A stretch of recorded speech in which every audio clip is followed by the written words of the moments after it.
Welcome to Life Unrestricted.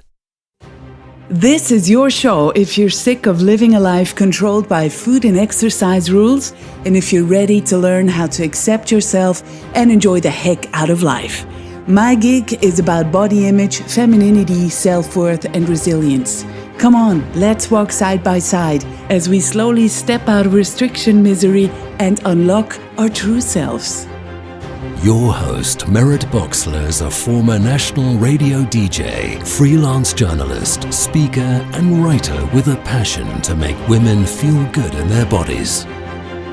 This is a show brought to you live from Switzerland. Hey, sweet radicals. Here we go again. You know what? As I was writing down an appointment into my agenda today, it suddenly struck me. Damn, 2 weeks from now, it's Christmas. Can you believe it? It's weird for me to think that. And honestly, it gives me some anxiety too. Because I'm always feeling pretty vulnerable over Christmas. Always unsure where or how to spend those days. And everybody's going back home to celebrate with their families or in-laws. So a few days ago, a good friend of mine told me that he would rather be in my position. And I said, why? And he said, for him, going home for Christmas is always what gives him anxiety. He had not ever told me that before. And he said that's because of the tension that usually comes up when he's back home with his family. And I, of course, hadn't thought of it that way.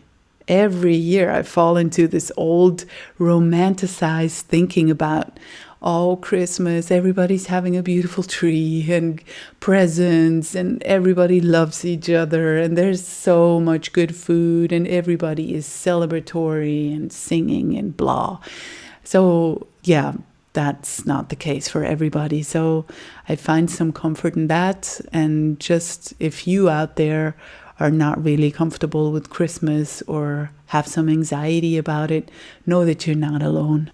But all in all, it is crazy how time flies, right? Where did this year go? I mean, not that it has been a particularly awesome one. In fact, it has been a prolonged period of shit hitting the fan, really. So it's even more amazing that despite all of the curveballs this year has thrown at us, we've managed to make the best of it. And we have, without a doubt, made some important steps in our individual journeys, even though it sometimes doesn't feel that way, right? And as we were certainly not raised to celebrate the mini successes, we just tend to overlook them and focus on the negative, beat ourselves up for not having it all figured out already, right? Just last week, I complained to my therapist again that I feel stuck and empty and sometimes so sick of this whole struggle with finding inner freedom in this life. And as many times before, I told her that I often feel like a total loser who just doesn't ever seem to get it right. That despite my intelligent brain, there are so many things that I know on a rational level, and I struggle so much to put them into practice and finally nail this acceptance thing. And as I rambled on and basically gremlined all over myself, she just sat back. And then I saw that the left corner of her mouth started to slightly go upwards a little bit. And I went, what? Annoyed that my self-deprecating words were not taken seriously. And just as I asked that, I realized of myself, oh, there's a gremlin talking again and taking up all of my airtime again. Not cool. And together we reframed some things and looked at where I was a year ago. And then she reminded me that lasting progress isn't something anyone can achieve overnight. And that it's a forwards, backwards, forwards movement for everybody. And I'm telling you this with the invitation to remember and celebrate what you learned this year, whatever it was, what you became aware of, what you processed, whatever it is. Let me remind you, you are good enough. And I'm honored to travel with you. And this week, I'm so happy to be able to thank you, Caitlin, Maria, and Kelly, for your support of my show. This is amazing. Thanks a lot. And by becoming a Patreon, you really make this show possible. Do you realize that? So thank you so much for your contributions. And if anyone else feels like showing some love in this way, you can go to my Patreon page where creative missions can be supported. And you will find my podcast there under patreon.com/lifeunrestricted. That's patreon.com/lifeunrestricted. That'd be the very best Christmas present ever. But for now, it's me who wants to give you a present. Because, the discussions I have for my podcast often feel like a gift to me, a real gift. And I usually can't wait to bring the episodes to you and share them with you. And this week, it's my big pleasure to bring you a fellow podcaster and size acceptance fighter. It is the wonderful Christy Harrison from New York. You probably know her from her Food Psych podcast. And if you don't, Christy is an intuitive eating coach and anti-diet registered dietitian who helps people make peace with food. She offers online intuitive eating courses, individual nutrition therapy for people who want to heal their relationship to food.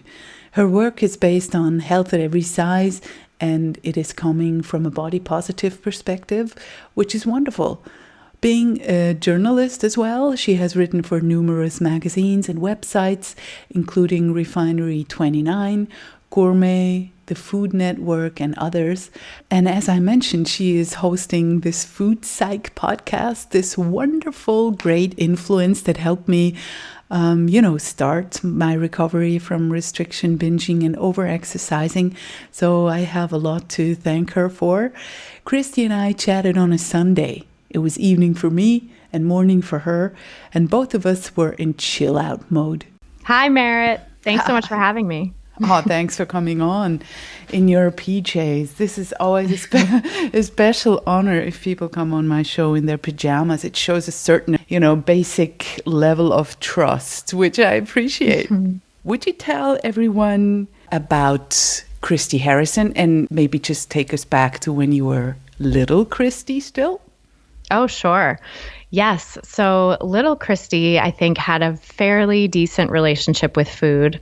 My family was somewhat, everybody was sort of thin and feared getting fat. I think that was the overall theme in my family. So that was something that was always kind of in the background for me, and I definitely picked it up. But for the most part, I was encouraged to eat when I was hungry and whatever I wanted. There was nothing really off limits. So I really didn't have any sort of forbidden foods growing up. I did have a couple periods of emotional eating, particularly in fourth grade. My family moved from this very liberal, diverse community that we had lived in that was so welcoming, and I had so many great friends, to a community that was much more sort of upper middle class, mostly white, suburban, and very unwelcoming to me. I felt very sort of outsiderish. So I sort of comforted myself through that period by turning to food and television. I would spend hours in front of the TV on weekends, to the point that my parents had to give me a limit for TV of 4 hours a day, which is can you imagine 4 hours a day of TV? Were you 10 years old then? Yeah. So I think it was the summer that I turned 10. So from 9 to 10. It was my best friend for a while. Mm-hmm. But I somehow came out of that without, having food be a constant crutch. I think because I did eventually find a sort of group of friends that was accepting of me. There were sort of the nerdy kids and the smart kids who, didn't fit quite in with everyone else either. So we became friends, and I found a sense of acceptance and kind of moved away from the TV and the food. But then around 12, my friends started getting their period, and I hadn't gotten my period yet. So suddenly I was the subject of teasing. My body's sort of womanliness was called into question. So then that was a point of kind of starting to doubt my body and starting to have body shame. And I felt like I had gained weight, and in my mind I was like, oh, I've gotten fat. And yet I didn't have my period. So I was getting it from both sides, or getting mocked for not having a womanly enough body, and then also feeling like I was bigger than I used to be. And it's funny because it's like, this was all happening when I was 12. I got my period when I was 12 and a half. So really it was like, I guess it was probably like 11 and a half to 12 and a half was a kind of tough year in that regard. But, I'm 35 now. So this happened like 3 decades ago, and this is still in my mind, It's kind of amazing how these things stick with us, Yeah. Well, what's interesting is that even though you grew up with, certain ideas around food and ideas from society's standards, you didn't start having a really difficult relationship with food very early on, right? Right. But with me, it didn't start early either. Mm-hmm. I mean, I did have a difficult relationship, but I wasn't going down the eating disorder route, sort of. And I heard that neither did you. And I found that pretty interesting, that there's really a large number of women who develop eating disorders later in life, not necessarily when they are, 14 or something. Right. And I think that's like the common misconception about eating disorders is it's a young adolescent female thing. Yeah. And in reality, there's women at all ages and all life stages who have eating disorders, or who develop them then, Totally. So you were 12 and a half, you got your period, and you were sort of already somehow ashamed of your body, but you ate normally. Mm-hmm. Yeah, I never changed how I ate. I never really even connected it. And that's the funny thing. It's like, I think that thin privilege protected me in that way, because while there were people around me who were dieting, nobody ever taught me how to diet or told me like, this is something you need to do. And I think it was because everybody was like, oh, she's thin, she doesn't have a problem. And I think if I had just been in a larger body, it would have been a whole different story. So, that was part of what protected me. And certainly I have mixed feelings about that, because I think I empathize so much with people who are in larger bodies younger and start to get those messages younger. But I didn't get them. So I just sort of had no concept of what I would even do to manipulate my food to change my body until college. So really it was like this sort of low-level body dissatisfaction, never doing anything about it and continuing to just sort of eat when I was hungry, whatever I was hungry for, kind of kept up until I got to college. And at that point, there was a little, I think like so many people who go away to college and live in dorms, it's like all the food, you have access to everything. You can eat late at night. You can go to the cafeteria and have seconds and thirds if you want, and have, ice cream at every meal or whatever you want. So yeah, no, lovely time. Yeah. So I certainly partook of that, but again, I wasn't really ashamed of it. And even like I gained a little bit of weight and I just sort of like shrugged it off. I was like, whatever. And then it kind of just normalized as I got used to life in college and stopped going as crazy with the food. It just sort of everything went back to normal, and I just kind of kept moving forward until junior year of college, when I studied abroad in Paris. So many things kind of came together, I think, to cause this eating disorder when they did.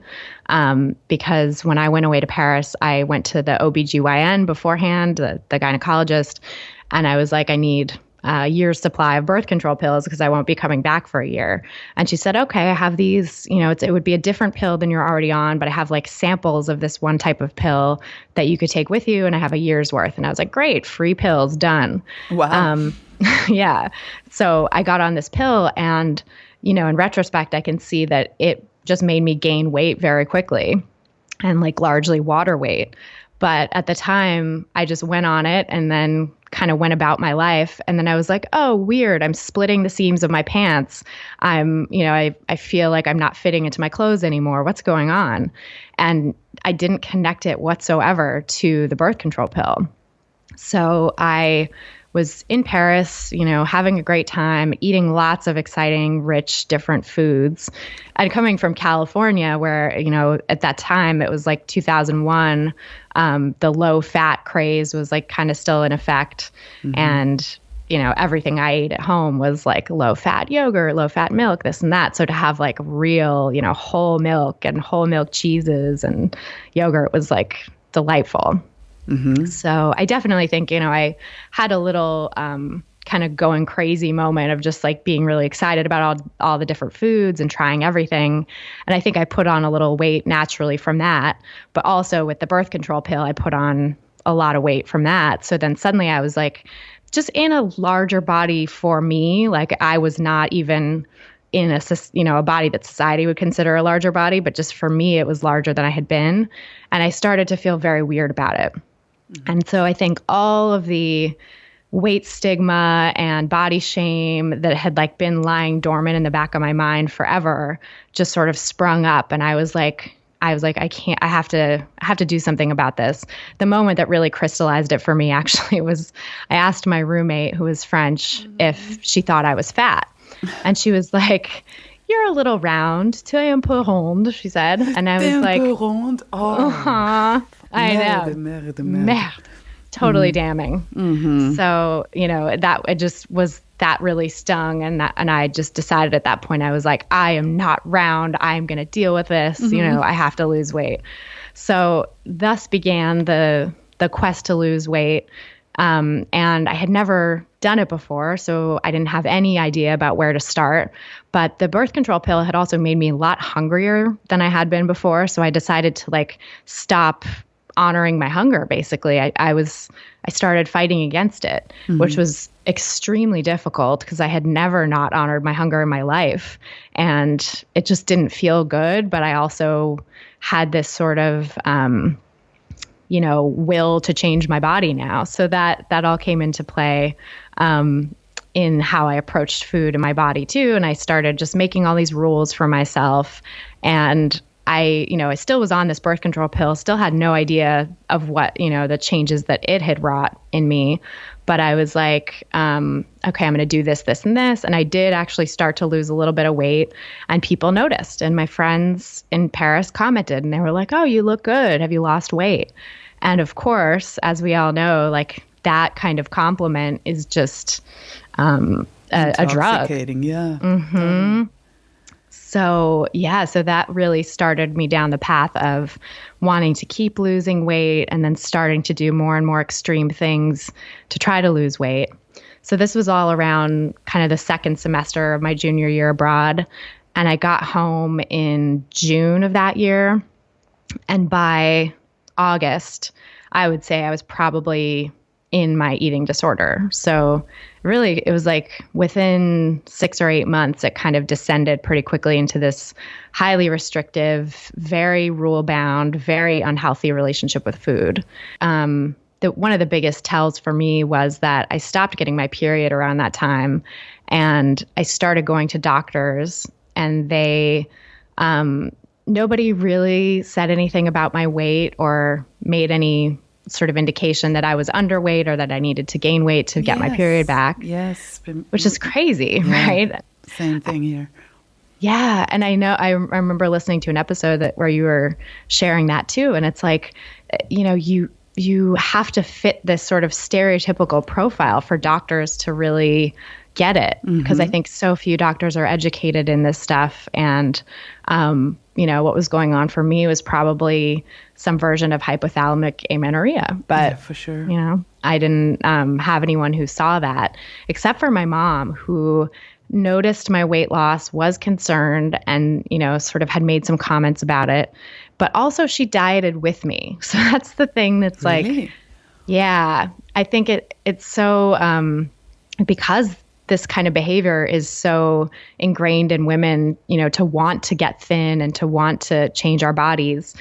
It's like sometimes when you see someone doing something unhealthy, you still can have this pull of like, oh, what's her secret? What's she doing? Can I do that too? Even in the midst of being worried about them. And I think that was really her experience. Like she was worried about me, but she was also like, oh, you're eating this many calories and maybe I should cut out this and this. And, so like we would have these dinners together sometimes. It would just be horrifyingly small, like not enough food, and sort of talk ourselves into thinking we were satisfied, which is just really disordered. But, of course, a common experience, I think, among a lot of women. But you recognize that it would be something that would cause hypothalamic amenorrhea? Yeah, I don't think she even realized what the term was, but I think she just knew from whatever sort of cultural knowledge that if you lose too much weight, you can lose your period. So, she said, hey, I wonder if you gained some of the weight back, if your period would come back. And I was just like, oh, no, that's not a thing. Like, yes. No, of course not. So many excuses, so many reasons why that wasn't possibly the case. Yeah. And of course, my doctors were all kind of on board with that. They were not looking to my weight at all, or my food behaviors or exercise. They weren't even really asking about that stuff. They don't even ask. That's the point. Unless you're severely underweight and everybody can see you're walking around like a skeleton, then that becomes obvious. But even now, when I talk to my doctor with the knowledge that I have, and I put him on the spot and say, why did we never do a bone scan? Why didn't you tell me how closely related this was to exercise? And why did you not ever tell me that I needed to gain weight? But you have a normal BMI, that's no problem, and exercising is healthy, and why don't you go back to the birth control pill? That's what he said to me last week. I was like face palm. I'm like, buddy, I know more about this than you do now. And I can't even with this suggestion. What do you mean going back to the birth control pill? But that's just to say so that everybody knows that the medical field is not necessarily helpful in a lot of cases. And just to let others know that they might not get the help from their doctor as one should expect. Absolutely. Yeah. And I mean, that was very much my experience too, was the solution that everybody offered was, oh, you could just go back on the pill. Because at this point I had gone off the pill in an attempt, in sort of part of the whole eating disordered attempt to lose as much weight as possible. I was like, the pill can't be doing me any good. So I was afraid to go back on the pill because I was afraid it would make me gain weight. But that was the solution that everybody was pushing, instead of, hey, what if you saw a specialist, an eating disorder therapist, or someone to help you kind of get your nutrition in order, which they, again, just didn't think of. So I think, as is natural when you go through something like that, I really lost a lot of faith in Western medicine.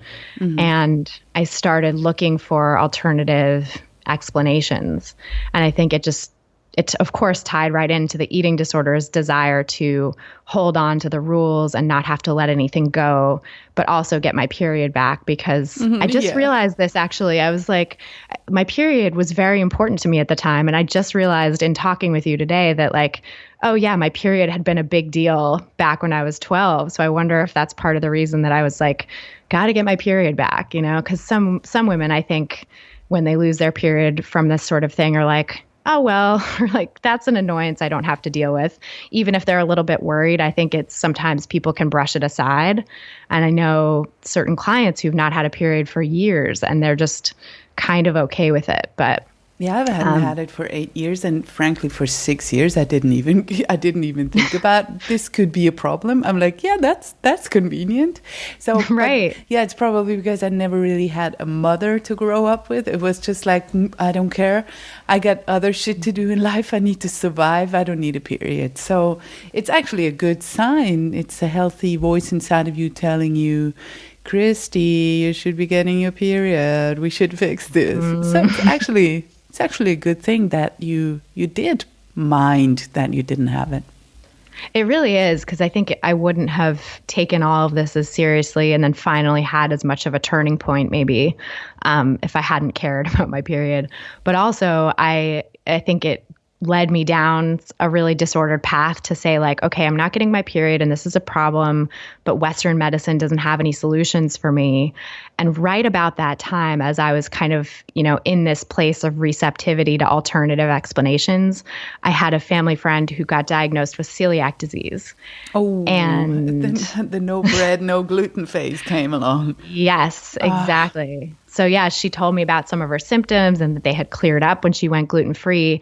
And, in addition to not having my period, I was having these very vague kind of nondescript symptoms like foggy brain and constipation and, of course, anxiety and depression and the sort of emotional reactions to the restriction, and fatigue. And, so all these things that obviously were explained by the eating disorder looking back, or the highly restrictive behaviors with food and exercise. But at the time, I didn't want to look at that. So it was an easier thing to say, oh, wow, maybe all those things could be due to gluten. Maybe I have a problem with gluten. And of course, she wasn't an expert. She had just been diagnosed. And she was like, why don't you try just going gluten-free for 2 weeks and see if that helps? And you were so I was like, yeah, sure. Great. Any restriction is good. Yeah. Yeah, exactly. It was, except that it was interesting. I think when I first did it, I was like, oh, wow, this is actually pretty hard. And yeah.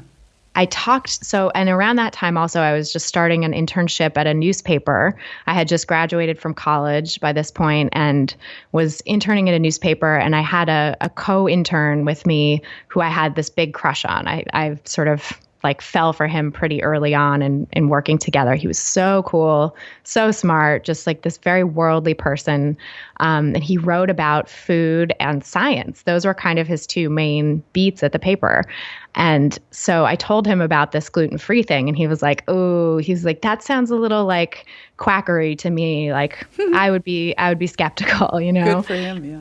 Yeah. And at the time, this was also way before the gluten-free trend was really a thing. So back in 2004, nobody had really heard of gluten in the mainstream. So this was all very fringe kind of message boards that I was on, and small pilot studies that were being done and stuff like that. So it really, wasn't a thing. So when he said that, I was kind of like, oh, okay, duly noted, this guy is not impressed by gluten-free. And I really wanted to impress him. So at that time, and I didn't actually notice a difference in how I felt with a gluten-free diet. At first, I was like, oh, this is great. I think I do feel better. But by the end of the 2 weeks, I was like, I have no idea. I'm still constipated. I still, feel sad and have a foggy mind and have a hard time remembering things. I have no idea if this is actually working. So those kind of two things combined for me to say, okay, I'm not going to do this gluten-free thing anymore. And I'm going to pursue this guy. And what he seems to want is someone who's really adventurous with food and someone who doesn't have any restrictions. And so I'm going to try to be that person for him. So I really kind of molded myself to fit. And I know we've talked offline a little bit about codependency. That was definitely my pattern with men, and I had started dating pretty young. So I didn't even realize how naturally this came to me to just mold myself to fit in whatever relationship I was in.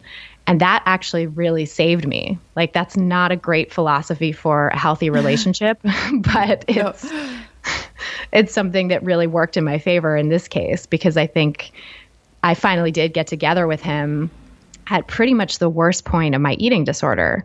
I had just started purging, which to me, that was a Rubicon that I never wanted to cross. And that was something that really told me oh, you have an eating disorder, you have a problem, that I associated purging with quote unquote eating disorder. That's what we recognized as an eating disorder. All the rest was under the flag of, healthy and this and that.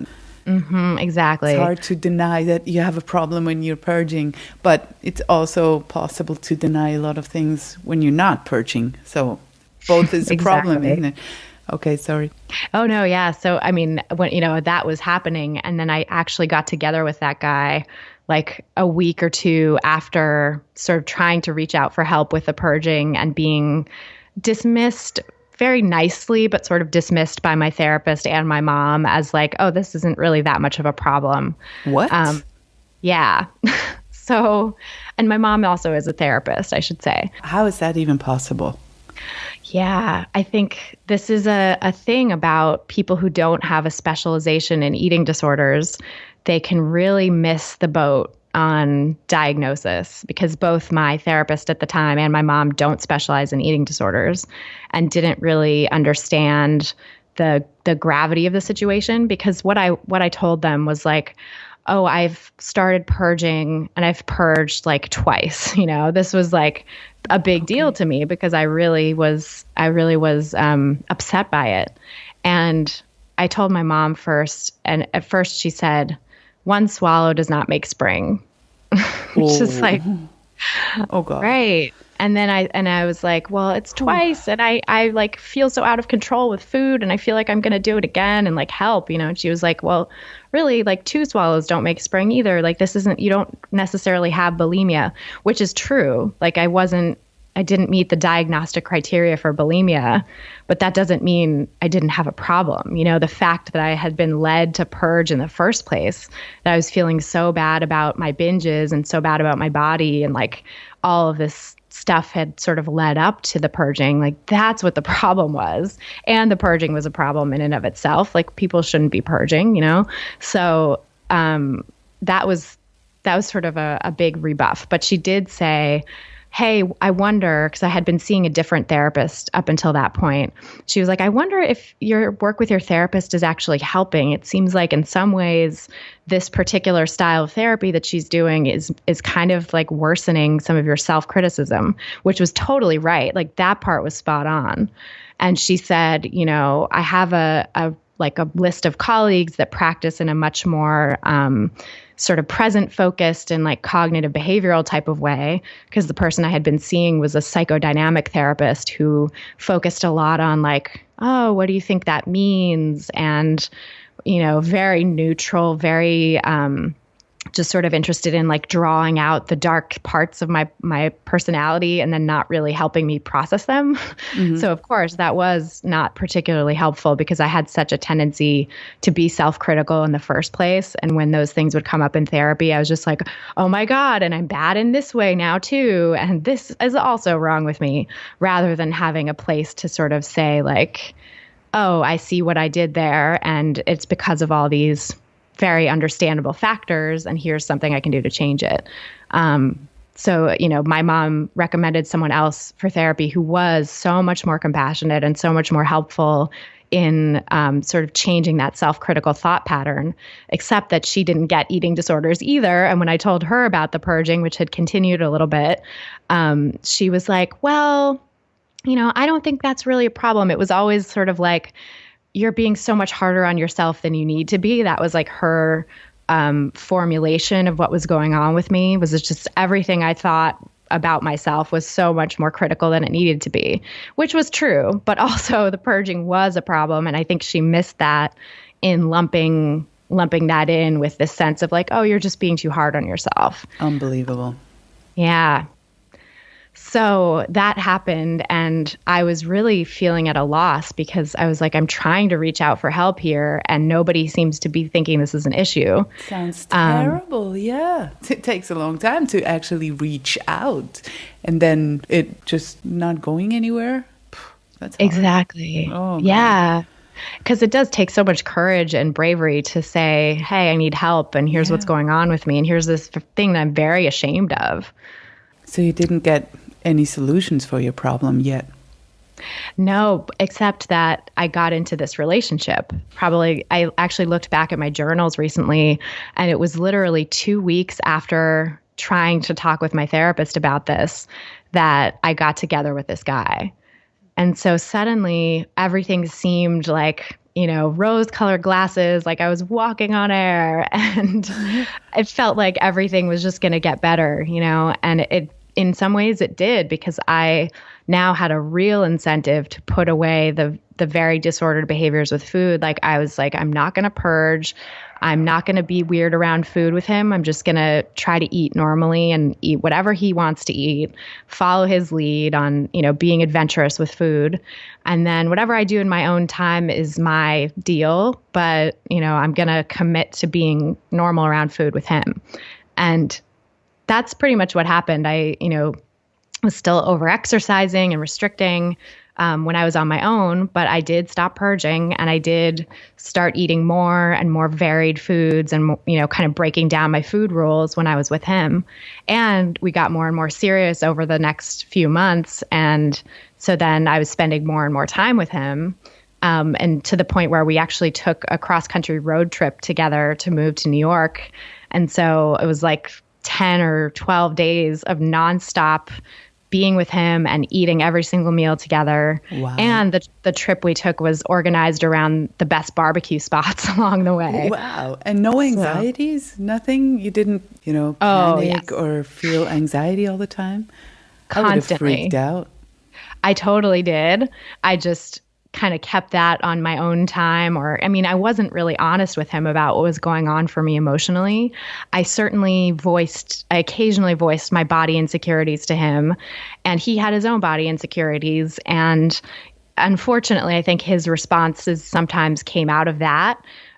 So he was like, "Oh my God, you're so thin. You're so perfect. Like, you're great. You don't need to change a thing." And it was like, oh my God. Wrong thing to say. I was still suppressing my weight at this point. So him saying my body was perfect then was not helpful. But he didn't know that, because I wasn't open with him about what was actually happening. So it was a little complicated. So I definitely had, a lot of the anxieties and a lot of the thoughts, but I think he basically provided like de facto exposure therapy, almost like, how people in treatment for eating disorders will have to do the meals and they still have the thoughts raging behind the scenes, but they're at least eating, Yeah. And I was kind of opening up to like how cool food can be and how interesting the backstory behind food is, and, how our food is produced and all these different kind of aspects of food culture that I had never thought about. So I started writing about food as well.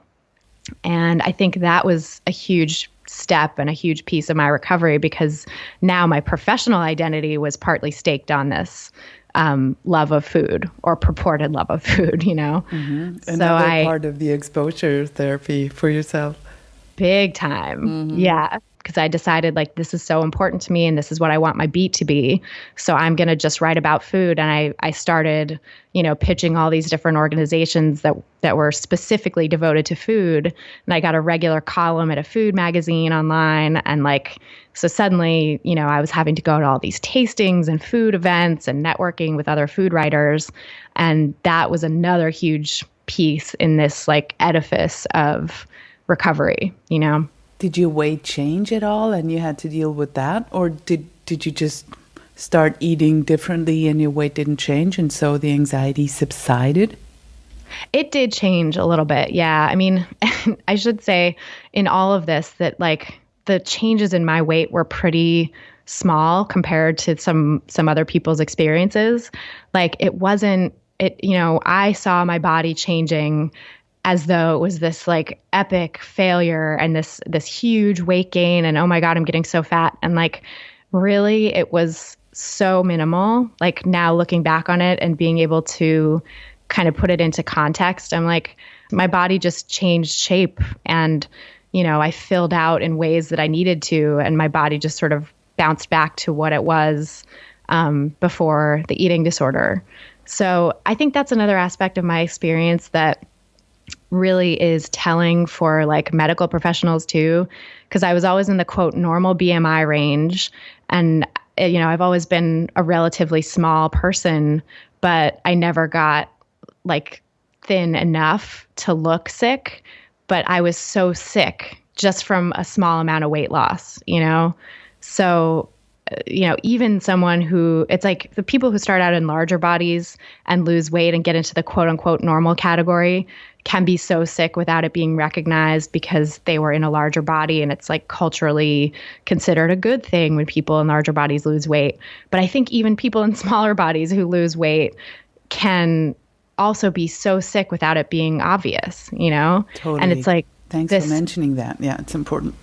Yeah, I think this sort of idea that you had to be, quote, sick enough for help, you have to look like a skeleton is just not true. It's crazy. And it hurts everyone. We have pretty skewed ideas about eating disorders. Such skewed ideas, I know. It's crazy, this BMI stuff, because it really doesn't mean a damn thing. No. It's just not reality. You're right. So it really was sort of easier, quote unquote, for you to recover because your weight gain wasn't as significant?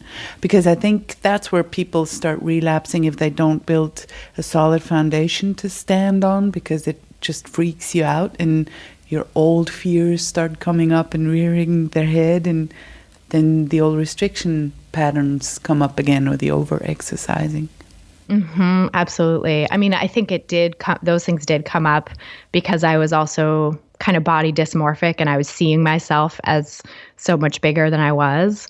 But also, I think thin privilege and, social acceptance of where my body ended up prevented me from having those additional triggers, because that's why I now am so obsessed with body positivity and helping people develop size acceptance, because I think there's so many triggers from the outside, right? Like everyone who regains necessary weight to get back to a place where their body wants to be is exposed to messages from the inside telling them they're too fat, and then also from the outside sometimes of doctors saying like, oh, you should really lose weight, or, messages from the media saying your body's supposed to look like this and you're, completely far off from that or whatever. So I think, it's got to be a social change that happens for people to really recover permanently and sustainably in this culture. Word, totally. How did you get into the business you're in now? Because as I understand it, you were starting to recover, and now you're at a totally different point, and you have different ideas, different mindsets. How did that transition look like? It was, during the economic crisis in the U.S., there was a lot of magazines were being shuttered at the time. Media was making huge cutbacks, and so I did start thinking about what I wanted to do with my life beyond just journalism at that point, because it really was starting to feel like it wasn't a sustainable business, and, that you couldn't make your living in journalism, which unfortunately has just kept up. And I feel like I've really been proved right in that regard now. But sad development, yeah. Really sad. It's really, it's a loss of quality and a loss of jobs and a loss of hope and a loss of, it's just a rise in disinformation also. But that's another tangent. Oh my God, yeah. So I am really glad and feel fortunate to have decided to go in a different direction. Yes. And I also feel a lot of compassion and sadness for, people in my industry. In the journalism industry, but I decided at the time to go back to school for nutrition and public health, because I was writing about that stuff, was really interested in it, and wanted to make change from a more direct level. And also personally, I wanted to improve my relationship with food and kind of still wanted to lose weight. Mm-hmm. So it was a mix of sort of positive and negative motivations, I guess, that drove me to go back to school. But I did, and I think that was one of the final steps in my recovery. I think going back to school, and I discovered intuitive eating while I was in school, was a huge step for me. But I would not have even been receptive to the book Intuitive Eating if it weren't for my amazing therapist, who I had found when I moved to New York. So this was different than the person in San Francisco that I had told about the purging and sort of dismissed me. I found someone when I moved to New York, when I broke up with that foodie boyfriend about a year into living here. And it took me a good year and a half, maybe 2 years, to open up to this therapist about my eating issues. Because at the time, they had stopped being such a huge barrier in my life. It was like I had probably moved from full-blown eating disorder to disordered eating. But I still recovered enough. Exactly. Yeah, people get stuck there for a long time sometimes. I know. I'm so fortunate. I feel like it really could have gone a different way. I could have stayed and recovered enough forever, or not discovered what I needed to discover till much later. But I think it all just came together because my therapist introduced me to mindfulness and self-compassion, and we did a lot of work around my intuition in other areas of life. And she also started working with me on the food stuff, because when I opened up to her, she had finally the response I had been looking for, which is like, wow, that sounds painful. Like, tell me more, which it's amazing what just a little shift like that will do, because then it all finally started to tumble out, and she had a lot of compassion for what I was going through. And she started to connect the dots for me on like the self-compassion work and the mindfulness that I was doing in my life, and how that might tie into how I relate to food, how I relate to my hunger. And I didn't want to see it at first, but I think, she laid the groundwork. And then when I was in school, I discovered intuitive eating, and I was like, that sounds cool. Let me check this out. And it finally all started to fall into place. When I first read the book, I think I probably threw it across the room a couple of times because I wasn't fully ready to embrace everything it said, but I kept going back, and definitely something in there resonated with me. I think because I was just ready to let go of, the last vestiges of the disordered behavior, and I was ready to be happy. And I had done a lot of work also with my therapist on codependency.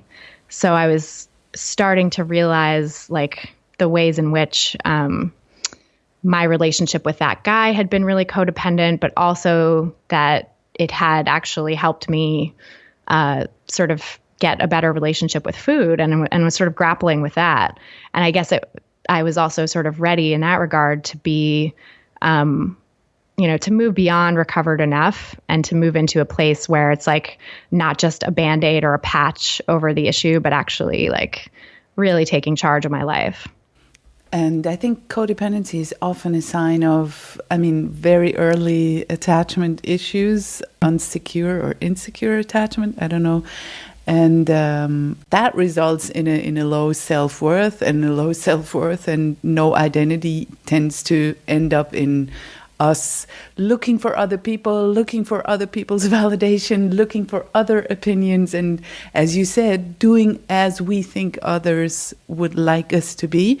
So we have this incredibly sensitive sort of sonar system that goes and we pick up on all the energies, and we try to fit in. We try and belong, and we're like a blank canvas, and we're just waiting for movies to be projected onto it, but we don't even play our own movie yet. So I love that. Yeah, it's a great metaphor. How did you start working on that? You had to build a whole foundation of self-worth and self-compassion, which is at the first stages of recovery sounds like a total foreign concept. What do you mean self-compassion? That's weird.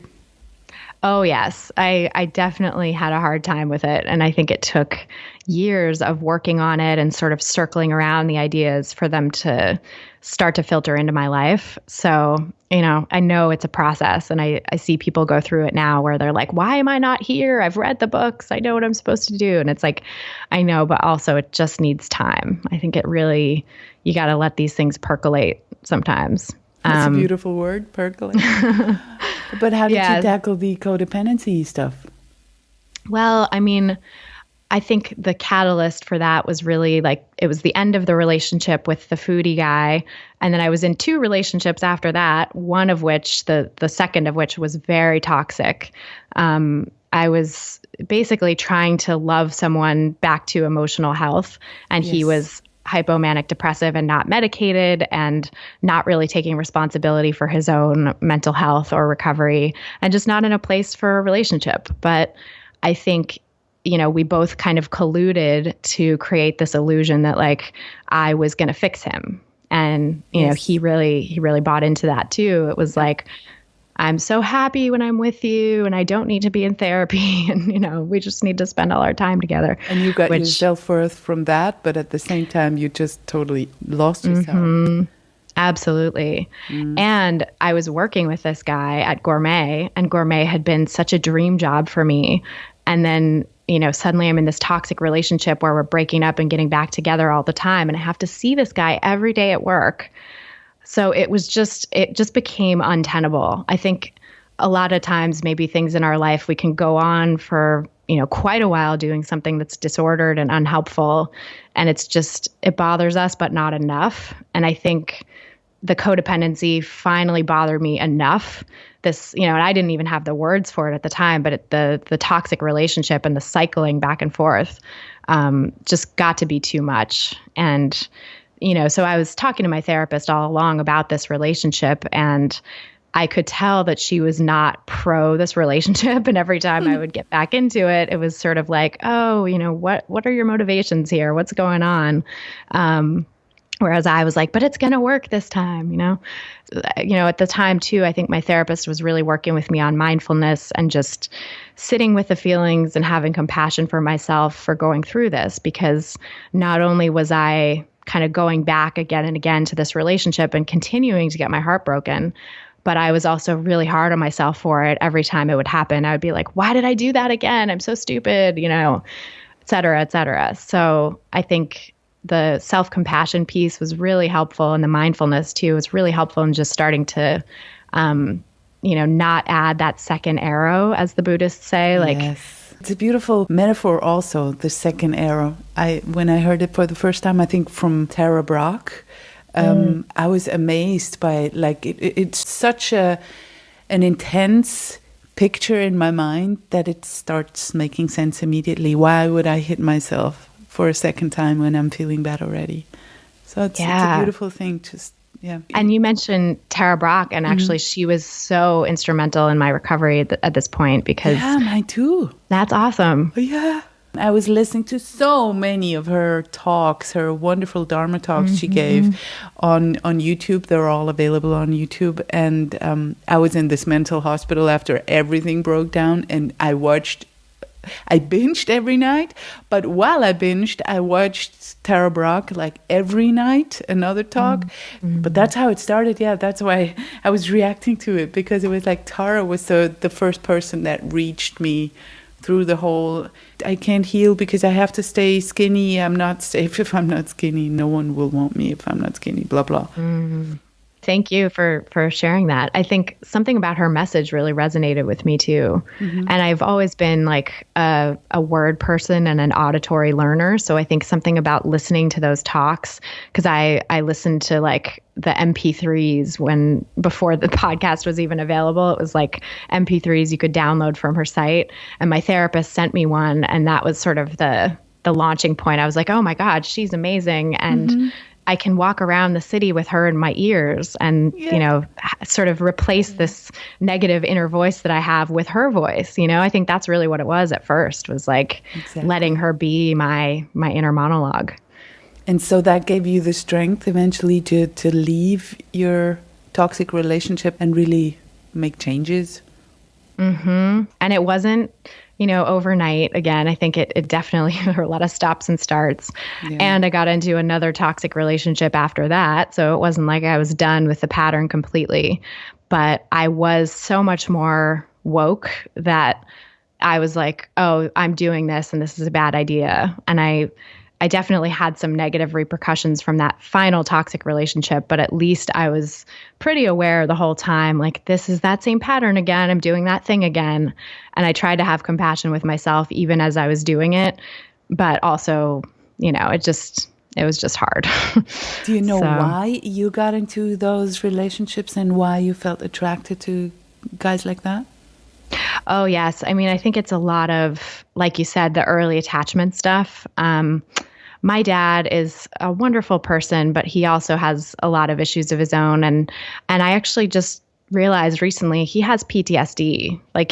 He was in Vietnam and he was shot at, and he has some really lasting repercussions from that. And his dad had PTSD from World War II. So, which they called shell shock at the time. Yes. It wasn't even PTSD then. So, I think he was struggling with a lot from that, he's so high functioning, but he, in his emotional life, I think has a lot of fear and anxiety and sort of anger that got translated onto our family. So, he's pretty controlling. He's pretty has a hard time with change or anything not going his way. And so that was, throughout my childhood, it was always about managing dad's emotions, talk to dad at the right time to get what you want. It was sort of this. And trying to save him also. Yeah, save him from pain, save ourselves from his anger, but also sort of managing his emotions, right? Exactly. Oh, I get you. Mm-hmm. So, and it's amazing because he's now in his 70s and he's discovered yoga and he's He's gotten so much better. No kidding. Really? It's pretty incredible. So beautiful to hear. Yeah. Yeah. So Wow. change can happen. It takes a long time. Yeah, it does.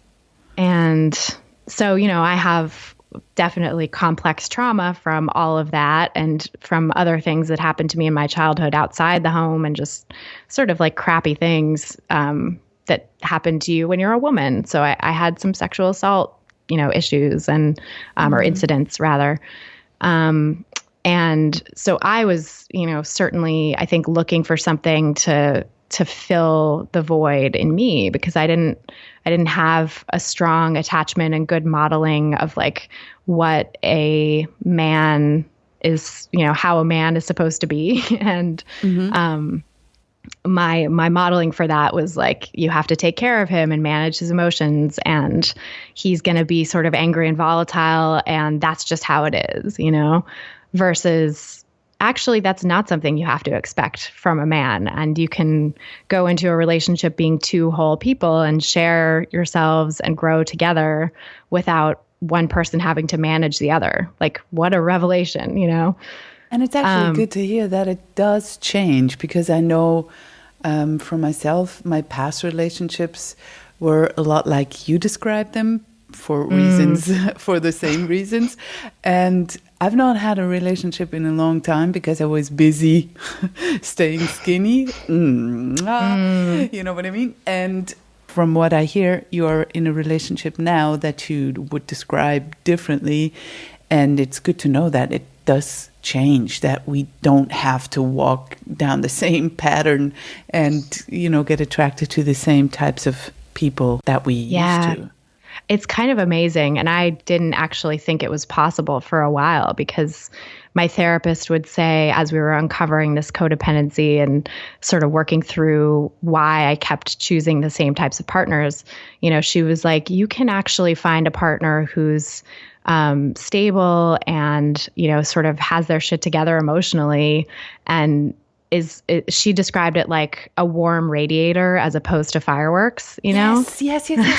What a beautiful picture. Yes, exactly. Yeah. And I wanted that, I was like, that sounds great. But then every time I would be on a date or in a potential situation with someone who maybe could have been that warm radiator, I was like, oh, he's boring,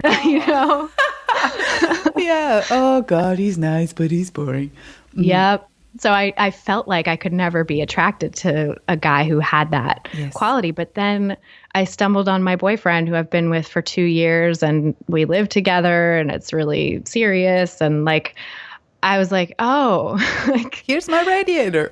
Exactly. He's totally the radiator, and he has enough, sort of grit to him that I'm like interested and excited, but also he's such a nice guy. Like, he's a good person. So it's like, you can find that balance. I think it's out there. It's just a matter of time, and I guess trusting yourself to go through the process too. Mm-hmm. Did you recognize him to be the radiator right away, or was it just like, yeah, he's a cool guy, we're friends? I didn't really recognize him to be the radiator right away. I actually thought, and I actually thought maybe he was going to be one of the trouble ones, because he's an actor, which one of the last toxic relationship I was in was also with an actor, and I was like, oh, actors, I can't. And also our mutual friend, because I met my boyfriend through a mutual friend, our mutual friend was like, oh, I've seen him be in a lot of like little relationships that didn't really go anywhere, so proceed with caution. Like, sort of felt like he was saying, he might break your heart, or he might not take this seriously, so be careful. Yeah. So I definitely went into it with some amount of trepidation from that, but also I was like, but that was also the thrill, wasn't it? Because otherwise it would have been too boring, maybe. So that element might have been necessary for you to try. Absolutely. Yeah. And also, he was actually just about to go away on a regional theater tour for 3 months when we first started dating. And so I think that kind of made it safer in a way, too, because I was like, oh, we'll just see. We have like 3-4 weeks together before he leaves. So we'll just see how it goes, and, whatever. There's not much to lose here. And then because he was away and we were still talking and he invited me to come out and see him, it was like, it sort of drove the relationship forward faster, because he was like, well, what should I call you when you come out here to visit? Like, should I call you my girlfriend? And we had that conversation maybe sort of sooner, which in a way, I mean, I love that kind of certainty. Like, for all that I was attracted to the danger and the broken guys who needed fixing and stuff, I really also wanted someone who was going to be like, be my girlfriend. I want to commit to you, know? And I didn't realize that until he said that. I was just so happy, We have a marshmallow heart hidden underneath all our trials to fit in and our odyssey, so to say.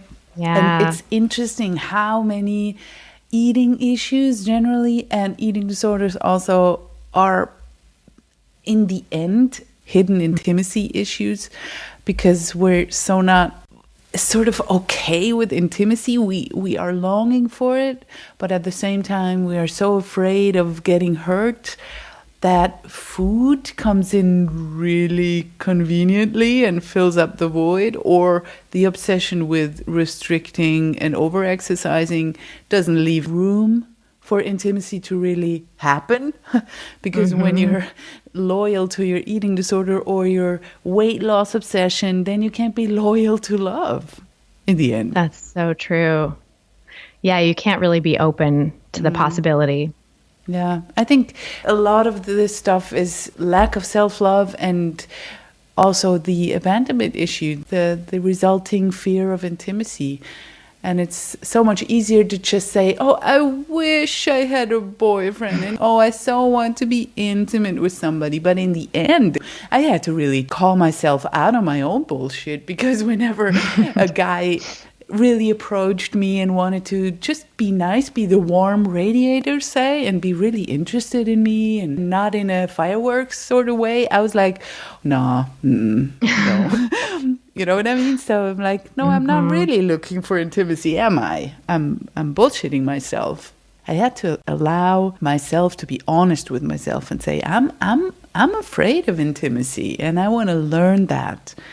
And so many people are just in denial about their own struggles because we feel ridiculous. It's just like the second arrow you described.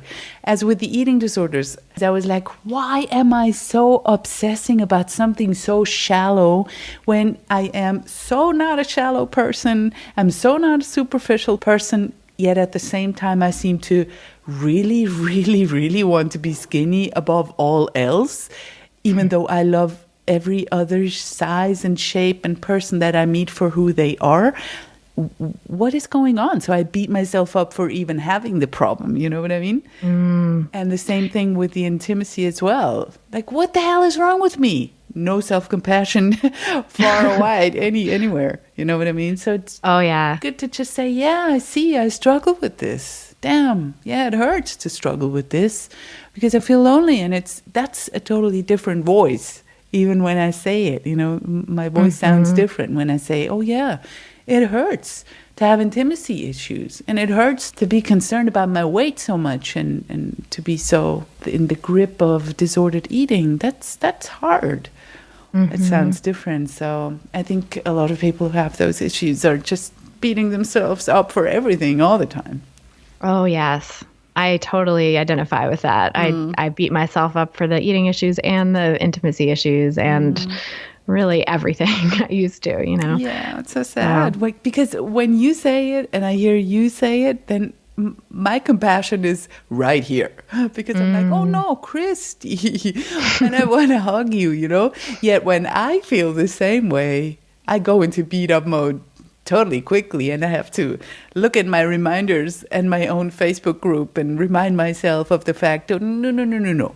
Self-compassion is actually a thing for me as well. You know, I don't need to save the world and leave myself out of the game. Right. You know what I mean? And I totally, hearing you say that too, I have so much compassion for you. It's like, yeah, because we don't want to see other people suffer. I think that's the thing about so many of us who struggle with this stuff. It's like we have so much compassion for people outside ourselves, and we would never talk to a friend the way we talk to ourselves. Never. And so why not be that friend to yourself? It sounds so logical, doesn't it? Mm-hmm. So how does your work look like with clients? What is the typical client, and what does a session with you look like? Yeah. So, I mean, I have clients sort of in all stages of the spectrum of recovery from eating disorders. So it really kind of depends on, where they fall, right? So eating disorders, disordered eating, weight stigma, body shame, all of that. And usually when someone first comes to see me, we kind of just get into their history. It's like, an episode of your podcast or my podcast or whatever. We'll just sort of delve into like their story and what's going on in their relationship with food now because of what they went through, back then. Mm-hmm. And so then, we'll sort of formulate a plan. And for someone in a full-blown eating disorder, that usually looks like a meal plan to just help them, remind them that their body needs fuel and that they need to eat, adequately to avoid those bingy feelings or to avoid restricting all day and kind of giving into that side of the eating disorder, versus, someone who's further along in their recovery or who is more dealing with just like the constant chronic dieting or wanting to learn intuitive eating. It's more putting the ball in their court. Like, what does your body tell you about when you're hungry? When do you find yourself getting hungry in the afternoon, and what kind of snack would be satisfying to you there? And kind of, putting the emphasis on their body's internal cues and what they're telling them. Because really, like when someone's in early stage of recovery from an eating disorder, those cues are often totally muted by the eating disorder voice in your head, or they're sort of out of whack because of what the eating disorder symptoms like do to your body. Because, restriction, purging, binging, all of those things can really kind of short circuit your internal cues for a while. So we kind of got to get those back into place by just eating regularly, stopping the symptoms, and then you can start to do the work on getting more in touch with what your body's telling you. So that's kind of the trajectory of it, is like moving from, using the disordered mindset around food to guide your food choices toward using your intuition to guide your food choices and self-care. I always say like self-care, not self-control. It's really what I'm trying to help people achieve, is, making their food and exercise choices from a place of self-care and doing it because it feels good and it's what gives them pleasure and enjoyment and makes them, satisfied, rather than like, oh, it fits these macros, or it, follows these rules, or I'm going to be skinny if I do it, right? So just kind of putting all that stuff aside and coming back to what really matters, which is taking care of yourself. And let's be honest, if weight wouldn't be an issue at all for people, then they would learn this within 6 months. It's like, oh, finally I can listen to my body again. Why did I do that? But as soon as the weight starts changing, then the whole resistance and the fear comes up. So how do you tackle that weight fear with them? Yeah. So, I mean, my approach is health at every size and body acceptance. And I think that it's really hard, obviously, to go from full-on weight stigma and wanting to be thin to saying like, all bodies are beautiful, including mine, and I accept and love mine as it is, right? Like that's, probably jumping very far ahead. So I sort of just lay the groundwork by exploring the principles of health at every size, refuting the notions that connect weight and health, and also that connect weight and beauty, because there really are so many examples of people out there now. I think the internet is so great for providing us these examples of body positive people who are like happy in their lives, really successful, doing amazing things, all of these things that sometimes people will internalize as, well, I'm fat, so I can't do that. Oh, fat people can't find love. Fat people can't have good jobs. Fat people can't have, fun, fabulous lives. Fat people can't wear beautiful clothes. Like, that is all just lies perpetuated by the diet industry and by your eating disorder. And so showing counterexamples of that, I find to be really helpful, like getting people on board with, body positive Instagrams. Some of my clients have said that, they're working toward body positivity or at least body acceptance for themselves, starting to really get on board with the principles of intuitive eating, but they just had like these mental blocks of like, yeah, but if I looked like that, I still couldn't be happy. And just exposure again and again to body positive Instagrams and body positive images really started to rewire their brain so that they were like, oh yeah, this person is beautiful and is also bigger than this socially acceptable ideal by quite a lot, and yet look at their fabulous life, Totally. I think that's the only thing we can really curate. I mean, you can choose not to buy the magazines, which I would suggest, the beauty magazines and everything, which is just totally detrimental to anyone's self-esteem. But apart from that, we cannot influence what, the movies are, what the TV is broadcasting, what the commercials are saying. But what we can do is we can curate our social media. We can really clean our Facebook feed.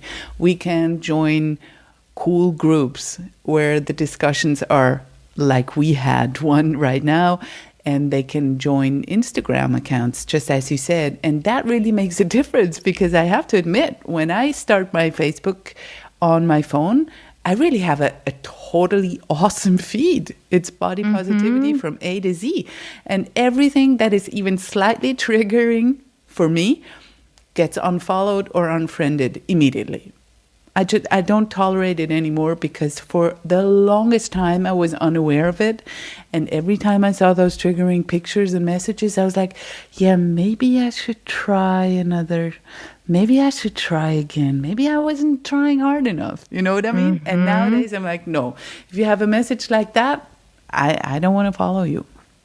That's so great. And that's like a tip that I would give to anyone starting out in this process. Is like such an easy thing to do. Just notice what thoughts come up when you look at, your Instagram feed or your Facebook or whatever, when people scroll by with whatever content they're putting out there. If you have those thoughts like, oh, maybe I should do this, or just get rid of those people. There's no reason to follow people who trigger you. Yeah, give yourself permission to feel good when you look at your social media, Exactly. Exactly. You're totally free to feel good. You don't need to make yourself bad, because diet culture is out there to make us feel bad. So we need to be our own best friends to be strong enough in that. Yeah. So you have a program also. So would you describe your work and where people can find you and what you have to offer? Absolutely. Yeah. So I have an intuitive eating online course. That's sort of my flagship program, because my private practice is pretty full these days and I can't work with that many people one-on-one. So I created this program to kind of give the same tools and techniques that I give to people one-on-one in a group setting. And it's all online. So you can do it from the privacy of your own home in your pajamas, just like I'm talking to you right now. And, and then there's also a private Facebook group with that too. So you can connect with other people in the course and get these body positive messages and, work through some of the challenges that are coming up. So the course is 13 weeks and it works through all the principles of intuitive eating in depth. And it's really my spin on them, in terms of what I've seen come up when people try to work on these principles, what gets in the way. And usually it's weight stigma and body shame and diet culture. So it's really, the whole course is infused with a lot of self-compassion and a lot of health at every size and body positivity. But working through all the principles of intuitive eating, from honoring your hunger and your fullness to, making peace with food and getting those quote unquote bad foods off your bad list, and challenging those food police in your head, those negative thoughts about food and your body that keep you stuck, and helping people also relate to exercise and movement in a healthier way. Because that's such a huge piece of this that, in people's relationship with food, it's like you can start to heal that, but then transfer that addiction to exercise. It's totally the last frontier for me. It's really, really hard. So I'm glad you are including this in your program. Sounds like an awesome program. Thank you so much. Yeah, people can find out more about that on my site, and it's christyharrison.com/course for that. And then I also have a podcast. It's called Food Psych, and I talk with people about body positivity and intuitive eating and health at every size.